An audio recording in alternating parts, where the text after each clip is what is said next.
مرد ہوس کا پجاری۔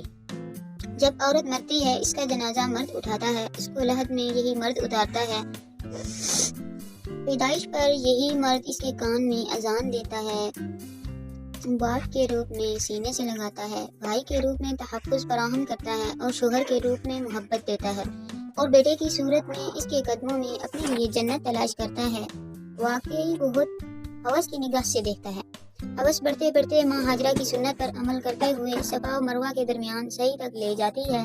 اسی عورت کی پکار پر سندھ پہنچتا ہے، اسی عورت کی خاطر اندلس فتح کرتا ہے، اور اسی ہوس کی خاطر 80% مقتولین عورت کی عصمت کی حفاظت کی خاطر موت کی نیند سو جاتے ہیں۔ واقعی مرد ہوس کا پجاری ہے، لیکن جب ہوا کی بیٹی کھلا بدن لیے چست لباس پہنے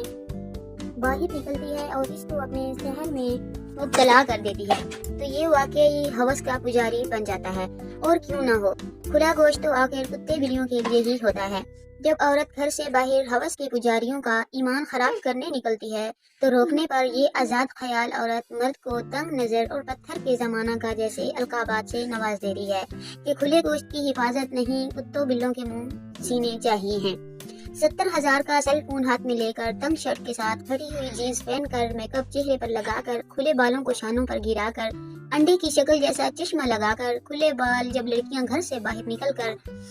مرد کی ہوس بھری نظروں کی شکایت کریں تو ان کو توپ کے آگے باندھ کر اڑا دینا چاہیے، جو سیدھا یورپ اور امریکہ میں جا گریں، اور اپنے جیسی عورتوں کی حالت زار دیکھیں جن کی عزت صرف بستر کی حد تک محدود ہے۔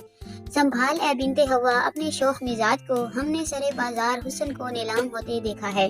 میں نے مرد کی بے بسی تب محسوس کی جب کسی کو کینسر سے جنگ لڑتے دیکھا، اور انہیں صحت یاب ہونے سے زیادہ اس بات کی فکر لاحق تھی کہ جو کچھ انہوں نے اپنے بچوں کے لیے بچایا تھا وہ ان کی بیماری پر خرچ ہو رہا ہے، اور ان کے بعد بچوں کا کیا ہوگا۔ میں نے مرد کی قربانی تب دیکھی جب ایک بازار عید کی شاپنگ کرنے گیا اور ایک فیملی کو دیکھا جن کے ہاتھوں میں شاپنگ بیگز کا ڈھیر تھا، اور بیوی شوہر سے کہہ رہی تھی کہ میری اور بچوں کی خریداری پوری ہو گئی، آپ نے کرتا خرید لیا، اب آپ کوئی نئی چپل بھی خرید لیں، جس پر جواب آیا ضرورت ہی نہیں، پچھلے سال والی کون سی روز پہنی ہے جو خراب ہو گئی ہے، تم دیکھ لو اور کیا لینا ہے، بعد میں اکیلے آ کر اس رش میں کچھ نہیں لے پاؤں گی، ابھی میں ساتھ ہوں، جو خریدنا ہے آج ہی خرید لو۔ میں نے مرد کا احساس تب محسوس کیا جب وہ اپنی بیوی بچوں کے لیے کچھ لایا تو اپنی ماں اور بہن کے لیے بھی تحفہ لایا۔ میں نے مرد کا تحفظ تب دیکھا جب سڑک کراس کرتے وقت اس نے اپنے ساتھ چلنے والی فیملی کو اپنے پیچھے کرتے ہوئے خود کو ٹریفک کے سامنے رکھا۔